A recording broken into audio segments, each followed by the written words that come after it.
Assalamualaikum warahmatullahi wabarakatuh mga gotag. Ngayon araw po, meron lang pa akong gustong i-update naman po sa inyong lahat mga gotag. Ito po ang ating mga big barong mga gotag. Meron pa ako dito 3 pieces na malalaking barong.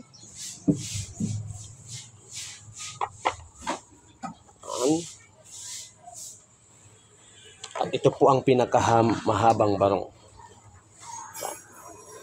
Sige po, umpisahan po natin dito sa pinakamahabang barong po mga kotak. Ang mahabang barong po ito ay mayroon po 20.5 inches breadline po ito mga kotak. Ang handle na po ito ay made from ironwood o jati wood. Tapos ang kanyang punto po made from aluminium po. Tapos may by-kaskas po tayo na pamo. Siyempre ang kanyang scabbard ay naka-MOP pero sa harap lang po yan kasi ganyan pang traditional na tausog design po mga kautak. At ang kanyang katawan ng scabbard ay naka-nito wrap po mga kautak. Tapos yung dulo po ng kanyang scabbard ay naka-MOP din po. Siyempre sa harap lang po yan. 20.5 inches blade din po ito. Made from guide bar o Shinso blade po ito mga kautak. Yan po. Malapad po ang kanyang blade. Yan po, ang kanyang spin hindi masyadong makapal. Hindi naman po masyadong manipis kasi made from Shinso blade po ito mga kautak.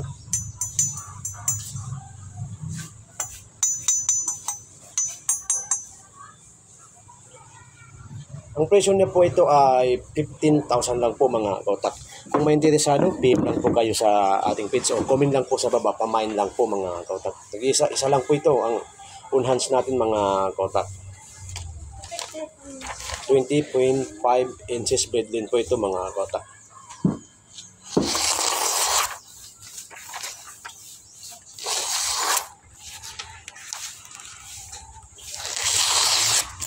Yan po ang kanyang talim. 4 shop na po ito mga kautak, ready to use na po ito.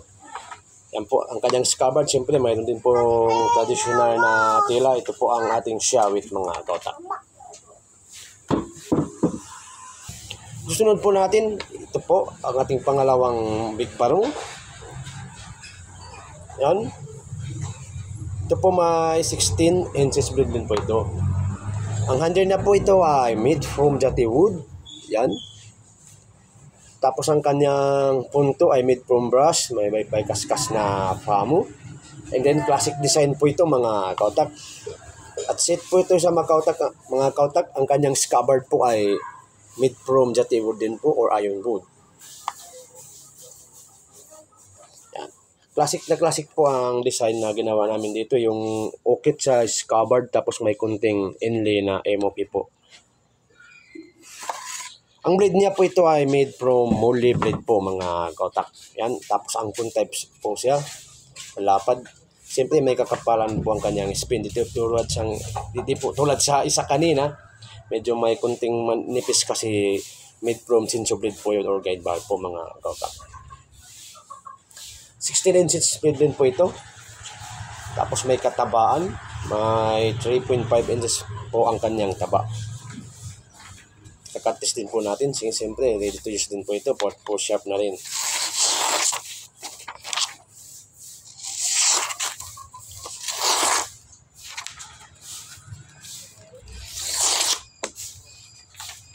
Yan po mga kautak.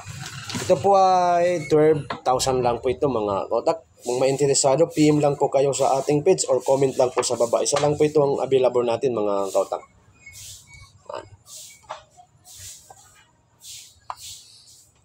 Ang susunod po natin ay itong